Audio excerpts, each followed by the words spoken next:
Hello दोस्तों, amber heard ने court में झूठ बोलकर एक बहुत ही बड़ी गलती की है और अब कोई भी ज्यूरी उनकी बातों पर विश्वास नहीं करता क्योंकि एम्बर बस झूठ बोलती रहती है। मूवी एक्वामैन स्टार से जब डेप के लॉयर्स ने पूछताछ तेज की तब से हर्ड ने अपने खुद के लिए ही इस केस में और भी ज्यादा मुश्किलें बढ़ा ली है क्योंकि कोर्ट में पूछताछ के दौरान एम्बर ने कुछ ऐसी बातें कही जिनके बाद उन्हें यूनाइटेड किंगडम में झूठी गवाही देने के लिए कंट्री से भी हमेशा के लिए बैन किया जा सकता है। एम्बर और जॉनी डेप के बीच 16 दिन के ट्रायल की शुरुआत यूनाइटेड किंगडम से ही हुई थी जब जॉनी डेप ने न्यूज पब्लिकेशन द सन पर उन्हें वाइफ बीटर कहे जाने पर केस कर दिया था, जिस ट्रायल में जॉनी डेप हार गए थे। तब यूनाइटेड किंगडम में चल रहे ट्रायल में एम्बर हर्ड ने गवाही दी थी जिसकी पोल अब अमेरिका के वर्जीनिया कोर्ट में खुल रही है। आइए जानते हैं आखिर वो क्या झूठ था जिसकी वजह से उन्हें यूनाइटेड किंगडम अपनी कंट्री में एंट्री से बैन कर सकता है। एक्चुअली एम्बर हर्ड की अब झूठी गवाही के सिलसिले में पुलिस जांच हो सकती है। एक्सपर्ट्स का इस बारे में कहना है डाइवोर्स सेटलमेंट अमाउंट से $7 मिलियन चैरिटी में नहीं दिए थे, जबकि उन्होंने हाई कोर्ट में यह कहा था कि वो ये अमाउंट डोनेट कर चुकी हैं। 2016 में एम्बर और जॉनी के डाइवोर्स होने के बाद एम्बर ने कहा कि वो डाइवोर्स सेटलमेंट अमाउंट $7 मिलियन में से हाफ लॉस एंजलिस के एक चिल्ड्रन हॉस्पिटल और half American civil liberty union मतलब ACLU को दे देगी। लेकिन कोर्ट में ऐसे एविडेंस एम्बर के अगेंस्ट पेश किए गए थे जिनसे ये पता चला कि अभी तक उन्होंने ऐसी कोई डोनेशन नहीं की थी। एम्बर हर्ड ने कहा कि मैं ये अमाउंट इसलिए डोनेट नहीं कर सकी क्योंकि जॉनी ने मुझ पर मार्च 2019 में $50 मिलियन का डेफेमेशन केस कर दिया था। लेकिन एम्बर ने यूनाइटेड किंगडम के हाई कोर्ट में शपथ लेते हुए कहा था कि वो ये अमाउंट डोनेट कर चुकी है। डेप की लॉयर कैमिल वास्क्वेज ने एम्बर से क्रॉस एग्जामिन के दौरान कहा था कि एम्बर अगर चाहती तो ये अमाउंट डोनेट कर सकती थी क्योंकि जॉनी डेप ने सेटलमेंट अमाउंट देने के 13 महीने बाद उन पर डेफेमेशन केस फाइल किया था और इस खुलासे से उन पर पब्लिक को टॉक शोज में मिसलीड करने और यूके हाई कोर्ट में शपथ लेने के बावजूद झूठ बोलने पर चार्जेस लग सकते हैं। सेम कोफेल्ड जो लॉ फर्म के पार्टनर हैं, उन्होंने मेल न्यूज चैनल को बताया कि एम्बर हर्ड ने यूके कोर्ट में डोनेशन को लेकर जो झूठी गवाही दी थी यूके कोर्ट द्वारा अब उसकी जांच करवाई जा सकती है। मेल वन न्यूज ने जब उनसे पूछा कि क्या इसमें पुलिस इन्वेस्टिगेशन भी हो सकती है तब उन्होंने कहा कि हाँ, मुझे ऐसा लगता है। While it may not be a central issue to the case, perjury is single biggest threat and cuts to the core of our justice system. So the police may be invited to the investigation to show that any member of the public who lies to the court can be prosecuted for perjury. हालांकि donation एक central issue नहीं है, लेकिन court में झूठी गवाही देना हमारे जस्टिस सिस्टम को कमजोर बनाता है। इसलिए पुलिस को उस व्यक्ति की जांच के लिए बुलाया जाएगा जिसने कोर्ट में झूठ बोला और उस पर मुकदमा भी चलाया जा सकता है। लेकिन कोफेल्ड ने यह भी कहा कि झूठी गवाही को झूठा प्रूव करना थोड़ा मुश्किल होता है। उन्होंने कहा कि it's not a central issue before the court, but if Depp's legal team are trying to paint a picture that is trying to keep the money then it is. ये कोर्ट के सामने एक सेंट्रल इशू नहीं है, लेकिन Depp की legal team अगर ये इशू बनाना चाहे कि वो सारा पैसा अपने पास रखना चाहती थी तो ये एक इशू ही है।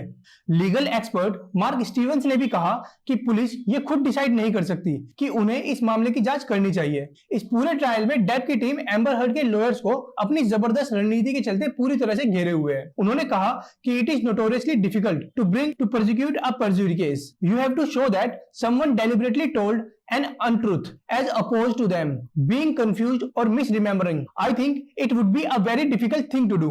ये सच है कि किसी को झूठी गवाही देने के लिए उस पर केस करना थोड़ा मुश्किल है, जिसमें ऐसा दिखाना पड़ता है कि गवाही देने वाले ने जानबूझकर झूठ बोला है या वो इसलिए ऐसा बोल रहा है क्योंकि उसे सही से याद नहीं है, इसलिए इसे कोर्ट में प्रूव करना थोड़ा मुश्किल होता है। पुलिस इसमें जांच तो कर सकती है लेकिन वो किसी पर इसके लिए केस फाइल नहीं कर सकती। ये केस इस बारे में नहीं है कि उसने अपने पैसों का क्या किया, बल्कि इस बारे में है कि उनके रिलेशनशिप में क्या गलत हुआ था। उन्होंने ये भी कहा कि मैं मानता हूं कि कोर्ट को मिसलीड करना एक बड़ा इशू है, लेकिन डेप की टीम इसे लंदन में कैसे प्रूव करेगी कि एम्बर हर्ड कोर्ट में उस वक्त झूठ बोल रही थी।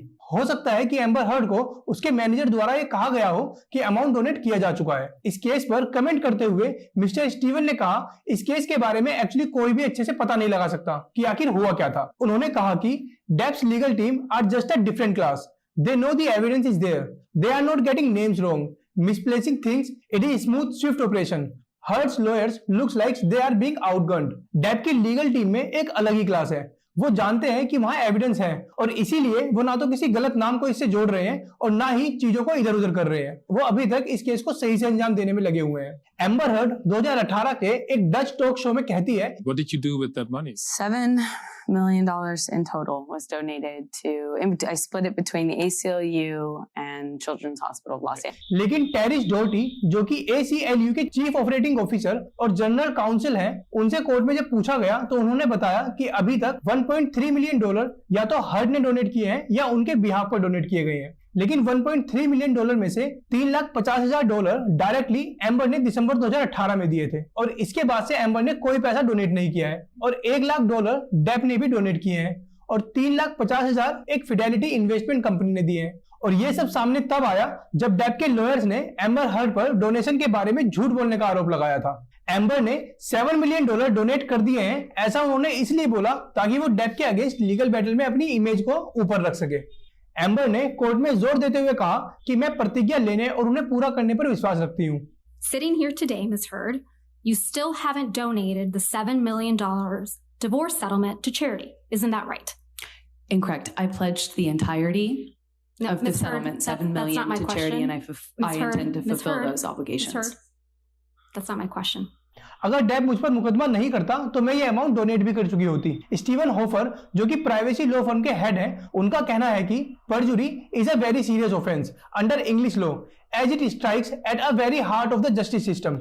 Well-known individuals, including prominent politicians, have found this to their cost and ended up serving prison time. मतलब कोर्ट में झूठ बोलना और झूठे एविडेंस शो करना इंग्लिश लॉ में एक सीरियस अपराध माना जाता है। बहुत से जाने माने लोग और प्रमुख नेता भी इसका उल्लंघन करने पर जेल भी जा चुके हैं। इसके बाद उन्होंने ये भी कहा कि under English law perjury is committed in judicial proceeding when a witness makes a statement material to that proceeding which he knows to be false or does not believe to be true and it carries a prison sentence of up to 7 years. English law के according झूठी गवाही न्यायिक कार्रवाई में की जाती है जब एक विटनेस उस कार्रवाई के लिए एक बयान देता है जिसके बारे में वो जानता है कि वो झूठ बोल रहा है और इसमें 7 साल तक की जेल की सजा होती है। कैमिल वास्क्वेज ने यह आरोप भी लगाया कि हर्ड ने जानबूझकर यह अमाउंट डोनेट नहीं किया था ताकि वो इस अमाउंट का ज्यादा से ज्यादा हिस्सा अपने पास रख सके। लेकिन एम्बर ने फिर भी जोर देते हुए यही कहा कि ये सब आरोप झूठे हैं। एम्बर के लॉयर एलेन ब्रैडॉफ ने एम्बर से ये पूछा कि अगर आपको ये अमाउंट डोनेट ही करना था तो आपने divorce settlement amount $7 million accept ही क्यों किए थे। इस पर एम्बर हर्ड ने कहा कि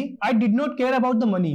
I was told if I did not agree to a number, it could be overturned. We would never settle. I took far less than what they were offering and what I was entitled to. Heard ने कहा कि वो ये सब पैसे donate करने ही वाली थी क्योंकि उसे कभी भी जोनी के पैसों में इंटरेस्ट नहीं था।